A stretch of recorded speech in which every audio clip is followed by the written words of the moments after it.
महाराष्ट्राच्या उपराजधानीमध्ये म्हणजे नागपूरमध्ये सुरू झालेला आहे।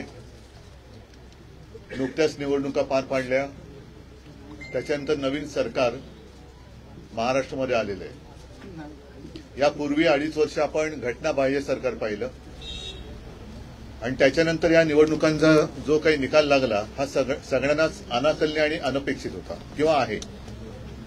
त्याच्यामुळे जनतेत या सरकारला ईव्हीएम सरकार म्हणतात।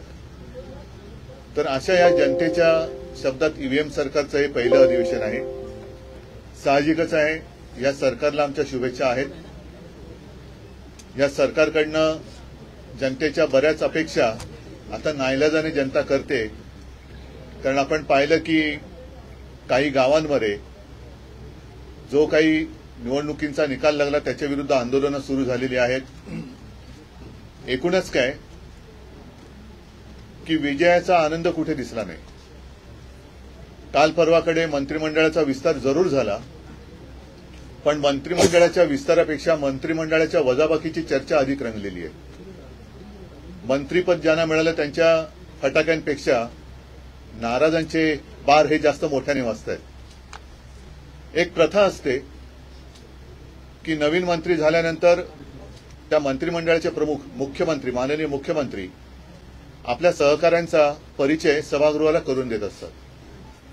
मला असं वाटतं की ही पहिली वेळ असेल की ज्यांच्यावरती ढीगभर पुरावे असल्याचे पुरावे घेऊन आरोप केले, अनेकांवरती बरेचसे गंभीर आरोप केले गेले, त्यांच्यावरती ईडी इन्कम टॅक्सच्या धाडी पडल्या, त्यांचा सगळ्यांचा माननीय मुख्यमंत्र्यांना त्यांचे सन्माननीय सहकारी म्हणून राज्याचे मंत्री या नात्याने ओळख करून द्यावी लागली, परिचय करून द्यायला लागला।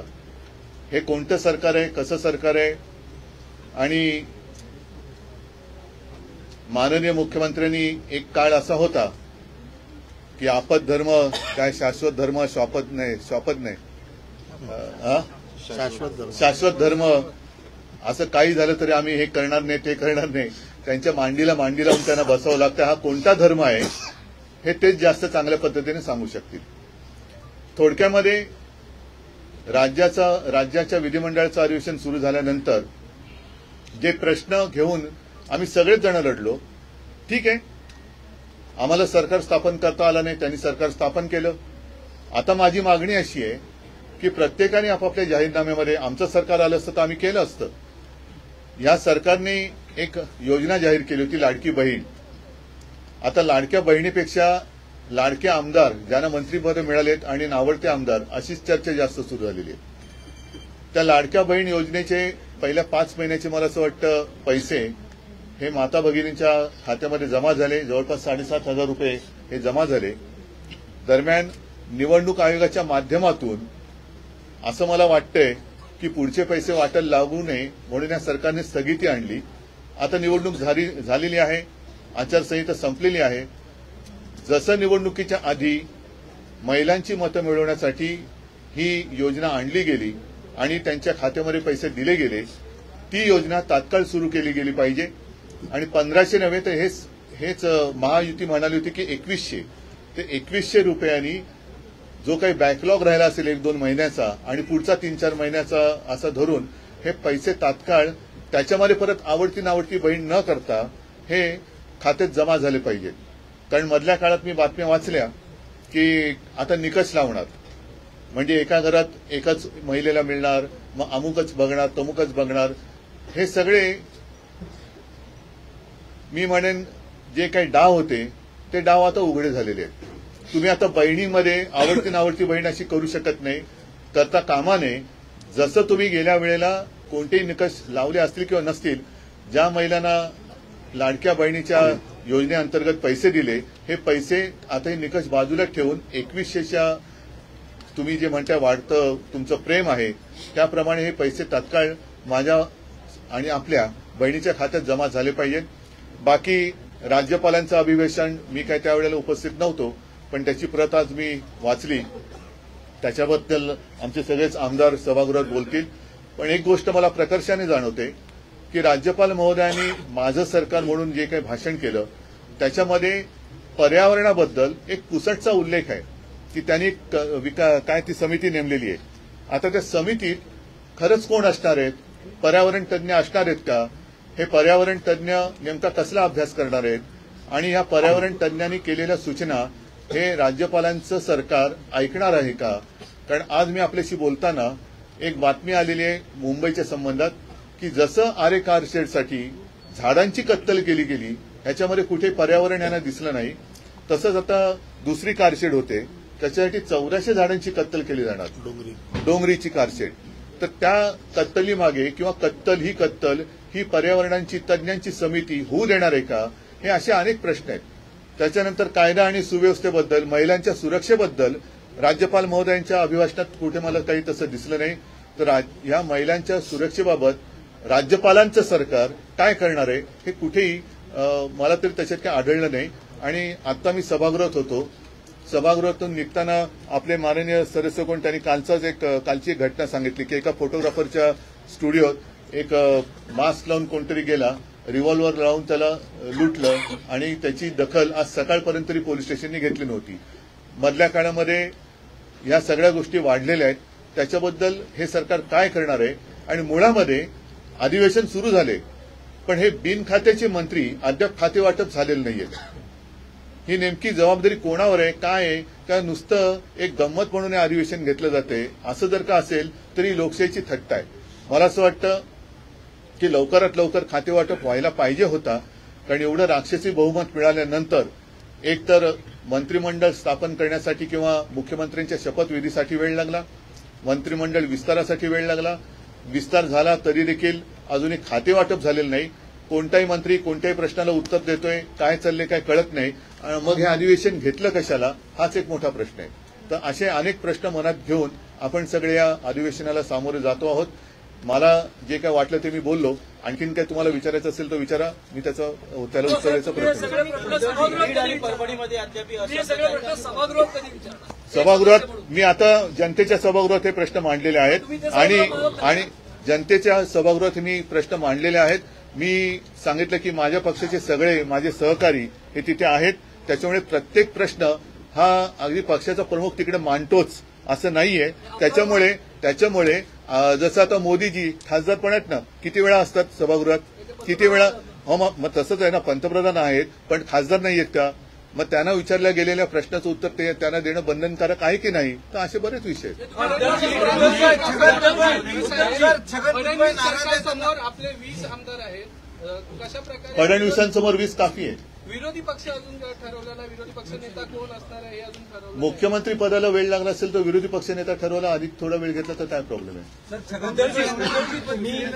वारंवार फडणवीस नाही, भुजबळांचं काय? छगन भुजबळ नाराज आहेत आणि पुन्हा एकदा राजकीय भूमिका वेगळी घेण्याचा तुम्ही तुमच्याकडे आले तर स्वागत परत गेले नाही. असं बघा, असं त्यांनी काय बोलल्यानंतर मी उत्तर देईन. आपण कशाला त्याच्यावरती बोलायचं? काय घडलं भुजबळांच्या बाबतीत? भुजबळांच्या बद्दल मला फार वाईट वाटलं आणि असं अनेक जणांच्या बद्दल मला वाईट वाटते आतून की एका अपेक्षेने तिकडे गेले होते तरी काही जणांना बरं घट्ट झालेलं जॅकेट का आता तरी घालायला मिळालं, अशी काही जणांची जॅकेट अजूनही वाट बघत असतील. त्या सगळ्यांबद्दल मी काय व्यक्त करतो?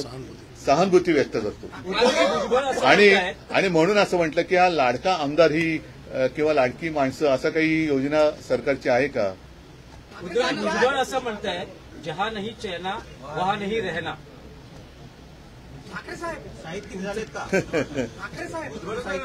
काय झालेलं आहे की या सरकारची झाली दैना, त्याच्यामुळे तिकडे काही चैना महिना काही होणार नाहीये. तर वहा नाही रहना हे त्यांचं योग्य आहे. एक बाब म्हणजे या अधिवेशनामध्ये गंभीर बाब बघायला मिळत आहे. 2023 पर्यंत या पासेसवरती राजमुद्रा असायची, परंतु आता जे पासेस वितरित करण्यात आले प्रेसवाल्यांना किंवा सर्वांना, यातून राजमुद्रा गायब आहे. या संदर्भात तुमचं काय?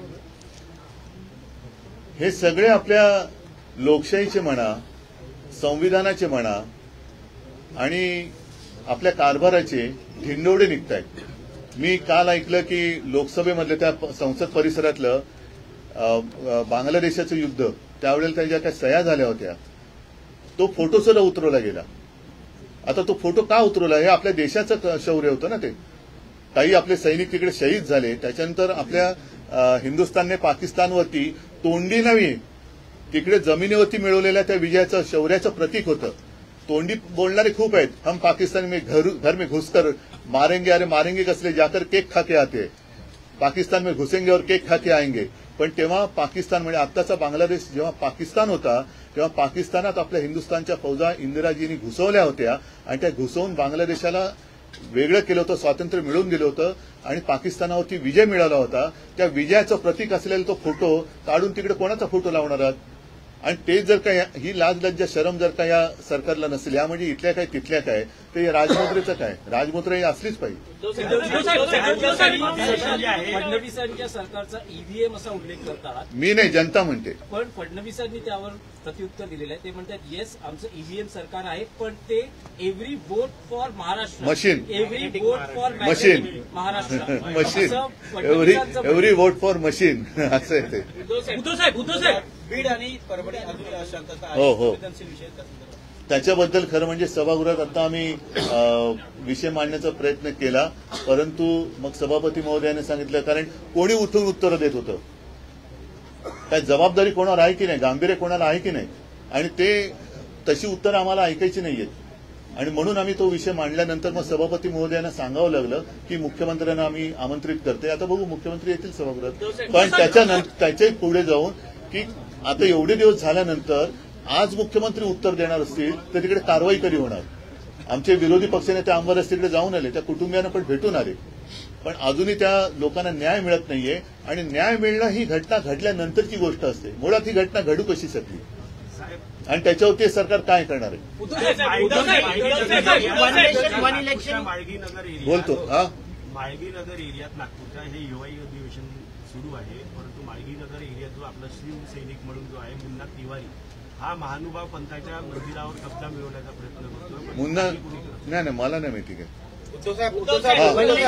वन नेशन वन इलेक्शनच्या बद्दल आता सध्या देशात जे काय चाललेले ते सगळे विषय, जसं अदानी आहे, इतर काही गोष्टी आहेत, ह्याच्यावरनं दिशाभूल किंवा लक्ष भरकटवण्यासाठी हा विषय आणला जातोय.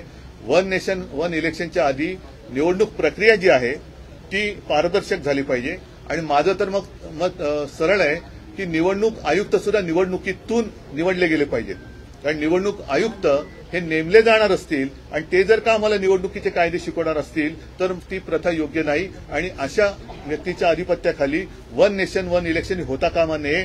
पहिल्या प्रथम निवडणूक आयुक्तांना सुद्धा निवडणूक प्रक्रियेतून त्यांना निवडण्याची प्रक्रिया झाली पाहिजे. मग कोणाची मतं घ्यायची, कशी घ्यायची हे ठरवावी लागेल, पण निवडणूक आयुक्त सुद्धा मुळामध्ये निवडून आला पाहिजे, तरच त्याला निवडणूक आयुक्त मानलं गेलं पाहिजे. आणि ही जी काही शंका आहे, एकदा जर का यांना वाटत असेल की एव्हरी वोट फॉर अमुक, एव्हरी वोट, मग तुम्ही का बॅलेट पेपरवरती एका साध्या गावाचं मार्केटवाडीमध्ये बॅलेट पेपरवरती निवडणूक घ्यायला तुम्ही का घाबरता? जर का सगळ्यांनी मतं तुम्ही म्हणता तसं महाराष्ट्रासाठी दिले, अमुक दिले, तमुक दिले, मग तीच मतं त्या बॅलेट पेपरने येतील ना. आता काय होतंय की ईव्हीएम मध्ये मी काही टेक्निकल असं काही हे नाहीये, तज्ज्ञ नाहीये, परंतु पूर्वी मी बॅलेट पेपरवरती मतदान केलेलं आहे, आपल्यापैकी काही जणांनी केलेलं असेल. लोकशाहीमध्ये मी मत कोणाला देतो आहे आणि माझं मत कुठे जाते हे शेवटपर्यंत मला कळलंच पाहिजे. तो अधिकार आता माझा हिरावून घेतलेला आहे. कारण निवडणूक प्रक्रियेमध्ये बॅलेट पेपरवरती मी जेव्हा शिक्का मारायचो तेव्हा मला कळायचं की मी या व्यक्तीला या निशाणीवरती शिक्का मारलाय आणि तशीच घडी करून ती बॅलेट पेपरमध्ये जायची. आता मी बटन जरूर दाबतोय, दिवा नक्की लागतोय, ती मला एखाद्या झूमध्ये दाखवावं तशी माझी रिसीट दाखवू द्या तुम्ही, ती कुठे जाते ती कळत नाही, ती मोजली जात नाही. आणि मत रजिस्टर कुठे झाले, कारण मत ते मोजलं जाते, व्हीव्हीपॅटच्या रिसिटीवरचं मत मोजलं जात नाहीये, त्याच्यामुळे ते मत कुठे नोंदलं गेले हे मला कळत नाहीये.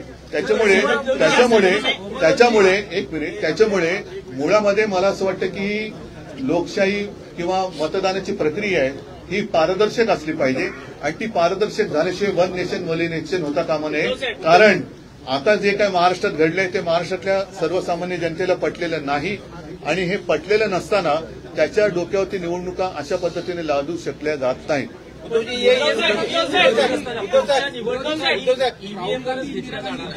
तर मग विरोधी पक्षाची भूमिका नाही, विरोधी पक्ष केवळ विरोध करण्यासाठी नाहीये, ही जनतेची मागणी आहे. माझं काय मत आहे की आता मार्केटवाडी किंवा आणखीन काही गोष्टी आहेत तिकडे त्यांचं काय मत आहे की आम्हाला बॅलेट पेपरवरती द्या ना आमच्या मत. तुम्ही तिकडे जर का वस्ती 400 असेल तर 300 पोलीस आणून उभे केले. एवढी भीती का? नाही, पण इंडिया ब्लॉकमधलेच काही नेते म्हणतात की ईव्हीएम वर असलेलं रडगाणं आता बंद करा. ओमर अब्दुल्लाचं स्पेसिफिक असं विधान नाही, पण इंडिया आघाडीमध्ये आम्ही सगळेजण काय एकमेकात विसर्जित नाही झालेलो. त्यांची मतं त्यांच्याकडे, आमची मतं आमच्याकडे. इंडिया आघाडीच्या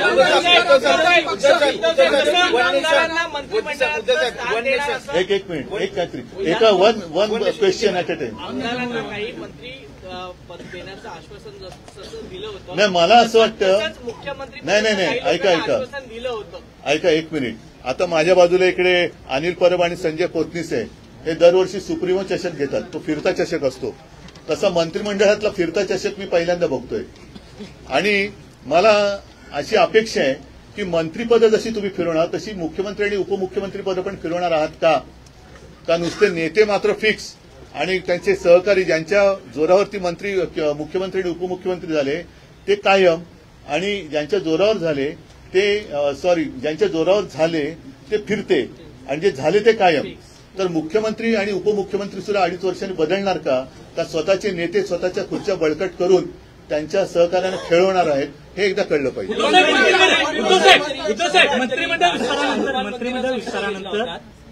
मंत्रिमंडळ विस्तारानंतर अजित पवार हे नॉट रिचेबल आहेत समोर येताना दिसतात. त्यांची सवय जुनी आहे. सर मंत्रिमंडळ पुन्हा आता जर पहाटे बघा कुठे आहेत ते. मध्यंतरी तुम्ही दादरच्या हनुमान मंदिराचा विषय घेतला. तुम्ही हिंदुत्वाचा मुद्दाही अधोरेखित करता आहात. तर त्यावर उपमुख्यमंत्री शिंदेचं म्हणणं होतं की हे काही टी शर्ट घालण्यासारखं आहे का? ते जाऊ दे, ते घालतात ते पुरेसे आहे. मुळामध्ये ती सेना मी मानायलाच तयार नाही. मंत्री दिला नाही त्यामुळे आमदारांमध्ये नाराजी नाही, ती शिवसेना एसनशी आहे त्याच्यामुळे तो गट मी मानायला तयार नाही. एसनशीला मी मानतच नाही. त्यांच्या गटातून नाराज असलेले नाही, पण त्यांचा त्यांचा एसनशी जो गट आहे तो गट मी त्यांच्या पुरता मर्यादित आहे. ती शिवसेना नाहीये, तो एसनशी आहे. चुनाव जो कमिश्नर है उनका भी चुनाव जो होना चाहिए. चुनाव होना चाहिए, क्यों नहीं होना चाहिए? वन नेशन को लेकर आपकी क्या प्रतिक्रिया है? नहीं, मेरा कहना यही है कि वन नेशन वन इलेक्शन तो बाद में आएगी बात, लेकिन चुनाव आयुक्त का भी चुनाव होना चाहिए. क्यों नहीं होना चाहिए? अगर राष्ट्रपति जी का चुनाव होता है तो चुनाव आयुक्त का चुनाव क्यों नहीं होता है?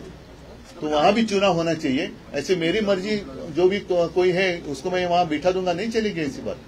तो उनका भी चुनाव होना ही चाहिए. और फिर बाद में वन नेशन वन इलेक्शन, जब तक जो लोगों के मन में आशंका है ईवीएम के बारे में दूर करो, होने दो ना. एक बार बैलेट पेपर पे वोटिंग होने दो. अगर यही बहुमत उनको मिलता है फिर कोई किसी को कुछ कहने की आवश्यकता नहीं है. इंडिया आघाडीच्या नेतृत्वावर पुन्हा एकदा खळखळ बघायला मिळते आहे. ममता बॅनर्जींनी इच्छा व्यक्त केली की त्यांना नाही, पण जेवढं मंत्रिमंडळावरून इकडे खळखळ आहे तेवढी अजिबात इंडिया आघाडीवरच्या नेतृत्वात खळखळ नाहीये.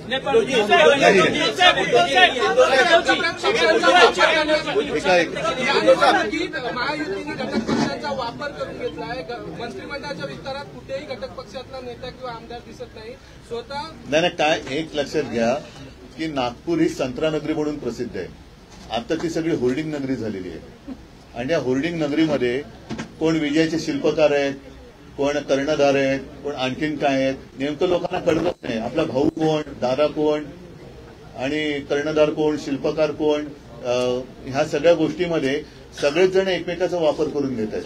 आणि आमचा वापर करून घेतलाय. जेव्हा गरज होती तेव्हा जवळ केला. आता तो त्यांचा प्रत्येकाचा अनुभव आहे. अनेक जण, आता मला कोणीतरी विचारलं ना, काही जण तुमच्या संपर्कात आहेत का, नाराज झालेले निरोप येत आहेत. आणि त्यांना आता कळतंय की तुमची भूमिका बरोबर होती. तर शेवटी अनुभवासारखा उत्तम गुरु नसतो. तो अनुभवाचा उत्तम गुरु त्यांना मिळालेला आहे. त्यातनं त्यांना शिकवणूक मिळू द्या, मग बघू. त्यांच्या अरे मला उत्तर तर देऊ द्या. त्यांच्या मी म्हटलं ना, अनुभवासारखा उत्तम गुरु नसतो. त्या अनुभवाच्या गुरुने त्यांना उत्तम धडे मिळू द्या. त्याच्यानंतर ते सुधारलेत का बघू आपण. मुख्यमंत्रीपदाचा शब्द हा काही लोकांना दिला होता, परंतु जसा 2019ला तुमच्यासोबत पाळला नाही तसाच यावेळेलाही पाळला गेला नसल्यामुळे काही वेगळी. बघा, मला 2019ला अनुभव हा गुरु मिळाला, आता ह्यांना मिळतोय. पण उद्धवजी जे नाराज आहेत त्यांना मातोश्रीचे दरवाजे पुन्हा मोकळे केले जाणार आहेत. परत तेच सांगेन की त्यांना धडा ते काय शिकतायत त्याच्यावरती ते अवलंबून राहील. पहिलं शिकू तर द्या, शिकल्यानंतर त्यांना सर्टिफिकेट मिळेल, ते मिळाले की बघू. आता काही जणांना म्हणजे हे खरं खेदजनक आहे, कोणाला मंत्रीपद मिळालं नाही त्यांनी सांगितलं की महाराष्ट्राचा तो बिहार होतोय. आता बिहारच्या नितीश बाबूंनी सांगावं, कारण ते त्यांच्या विरुद्ध बरोबर एनडीएमध्ये आहे, तर नितीश कुमारने सांगावं की बिहारमध्ये असं काय वाईट आहे, आणि यांनी सांगावं की महाराष्ट्र आणि बिहारमध्ये नेमका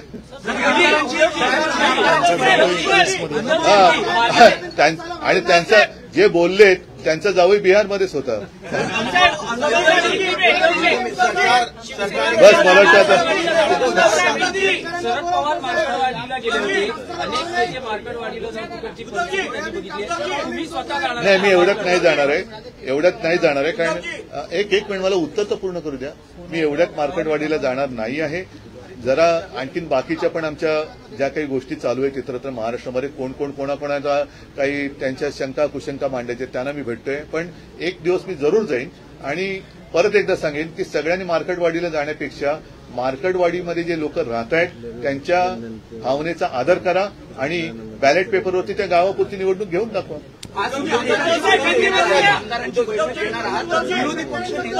सगळं कळेल, सगळं कळेल.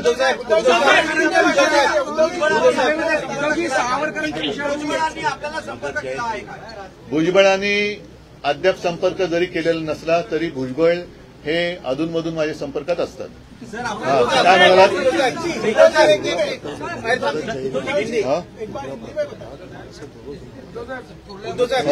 नाही, आता एक कोणतरी विचारला ना प्रश्न. नाही, आणखीन मध्ये काय विचारलं? काय काँग्रेस सरकार सावरकरांची बोलतो जरा थांबा. मला एक गोष्ट असं वाटते की काँग्रेस असो वा भारतीय जनता पक्ष असो, यांनी आता सावरकर आणि भाजपनी सुद्धा नेहरू बोलणं सोडलं पाहिजे. कारण आताचा हा जो काळ आहे तो काळ आपल्याकडे बघतोय की त्यावेळेला त्यांनी जे काय करायचं ते करून गेले, तुम्ही काय करतात. त्याच्यामुळे अगदी मोदींनी सुद्धा नेहरूंचं रडगाणं आता बंद करावं आणि काँग्रेसने आता सावरकरांच्या नावाने बोलणं बंद करावं. कारण दोघंही आपापल्या जागी होते. आपण काय करणार आहोत हे लोकांना आता दाखवावं. आणि मुळामध्ये सावरकरांना भारतीय जनता पक्षाने एकदा भारतरत्न द्यायला काय हरकत आहे? का देत नाहीये? द्या ना त्यांना भारतरत्न. मागे जेव्हा फडणवीस मुख्यमंत्री होते तेव्हा 2दा का 3दा पत्र दिले. त्या पत्राचं काय केराच्या टोपलीत गेली ती? मोदीच होते ना पंतप्रधान. अगदी तारखांसकट ती पत्र कधी गेलेत हे माझ्याकडे आहे. त्याच्यामुळे जर महाराष्ट्राच्या मुख्यमंत्र्यांनी तत्कालीन म्हणजे आताचे तेच आहेत, पण त्यावेळेला केलेली विनंती अद्याप भारतीय जनता पक्षाचे वरिष्ठ नेते मानत नसतील तर त्यांना सावरकरांबद्दल बोलण्याचा अधिकार नाही. शेतकऱ्याचं काय? सोयाबीनला कापसाला भाव नाही आहे, विदर्भात शेतकरी मरत आहे, आत्महत्या करत आहे, विदर्भाचा अनुसूचित आतापर्यंत भरला नाही. आम्ही जेव्हा प्रचार करत होतो त्यावेळेला मी जाहीर केलं होतं की आमचं सरकार आलं असतं तर मी सोयाबीनला 7,000 रुपये भावात जाहीर केला होता. दुर्दैवाने तसं झालं नाही. म्हणूनच मी जे काय म्हटलं की लोक या सरकारला ईव्हीएम सरकार का म्हणतात, कारण संपूर्ण राज्यात वातावरण यांच्या महायुतीच्या विरुद्ध होतं. शेतकरी त्याही वेळेला खूप संतापलेला होता, त्रासलेला होता. त्याच्या मालाला भाव मिळत नव्हता, हमी भाव मिळत नव्हता, ना कापसाला मिळत होता ना सोयाबीनला. आणि समोरून शेतकरी सांगत होते की उद्धवजी तुमचं सरकार असताना आम्हाला सोयाबीनला भाव चांगला मिळत होता, 6,000 6,500च्या आसपास भाव मिळत होता. बरोबर ना? खरंच आहे. आता मी तेव्हा जाहीर केलं होतं की आम्ही 7,000 रुपये देऊ.